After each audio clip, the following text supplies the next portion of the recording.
கலைஞர்கள் வழிமொழிந்த போதிலும் அந்த பதவி இருக்கும் வரை அதற்குரிய மரியாதையை கொடுக்க அவர்கள் முதலமைச்சர்களாக இருந்த நேரத்தில் தவறியதில்லை. அவர்களது வழியை பின்பற்றி நானும் அதிலிருந்து இம்மி அளவும் விலகியதில்லை. இந்த அரசும் தவறியதில்லை என்று அன்றைக்கு நான் எடுத்துரைத்தேன். அந்த கொள்கையொட்டியே நான் ஆளுநர் அவர்கள் உரை நிகழ்த்த வேண்டும் என்று நடவடிக்கை எடுக்க ஆணையிட்டேன். எனினும் மாண்புமிகு ஆளுநர் அவர்கள் ஏற்கனவே நடந்து கொண்டது போலவே மீண்டும் இன்று செயல்பட்டிருப்பது மிகவும் வருத்தத்திற்குரியது. தமிழ்நாடு சட்டமன்றம் 8.5 கோடி தமிழ் மக்களுடைய உணர்வுகளை பிரதிபலிக்கின்ற மாமன்றம். ஆளுநர் என்பவர் மாநில நலனில் அக்கறை கொண்டவராக, மக்கள் மேம்பாட்டில் ஆர்வம் கொண்டவராக, உண்மையை பேசுபவராக இருக்க வேண்டும். மக்களுடைய பேராதரவோடு பெரும்பான்மையோடு வெற்றி பெற்று ஆட்சி அமைந்துள்ள அரசு எடுக்கின்ற முடிவுகளுக்கு ஒத்துழைப்பு கூடியவராக இருக்க வேண்டும். அதைத்தான் அரசமைப்பு சட்டமும் அந்த பதவி வகுப்பிடம் இருந்து எதிர்பார்க்கிறது.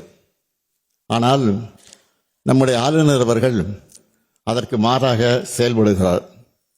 மாநில நிர்வாகத்தை முடக்கவும் பொது மேடைகளில் அரசியல் பேசியும் அவதூறு பரப்பி வருகிறார். அது அவர் சொந்த விருப்பம் என்று கருதலாம்.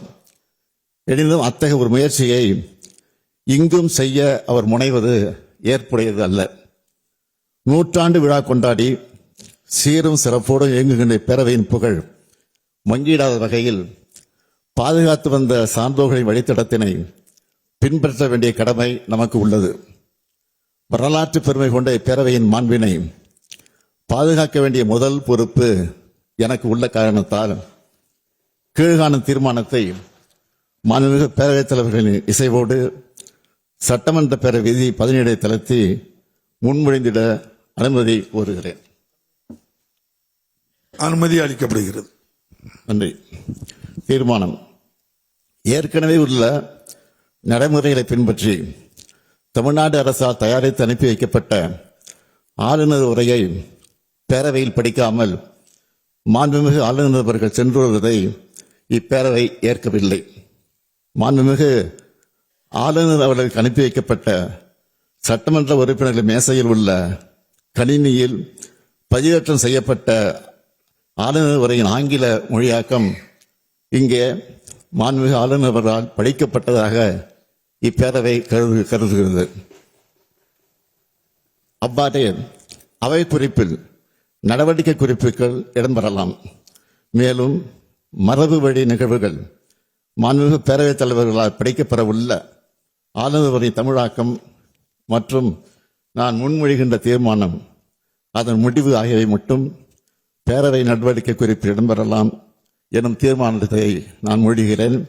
இந்த தீர்மானத்தை அனைத்து உறுப்பினர்களும் ஒருமனதாக நிறைவேற்றி தர வேண்டி அமைகிறேன். மாண்புமிகு முதலமைச்சர் அவர்களின் தீர்மானம் பேரவையின் முடிவுக்கு விடப்படுகிறது. ஏற்போர் ஆம் என்க, மறுப்போர் இல்லை என்க. மறுப்போரே இல்லை என்று கருதுகிறேன். மறுப்போரே இல்லை. தீர்மானம் ஒருமனதாக நிறைவேறியது.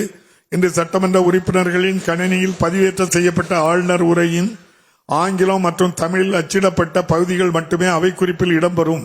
வேறு எவையும் அவை குறிப்பில் இடம்பெறாது என்பதையும், அதுபோல் பத்திரிகைகளும் ஊடகங்களும்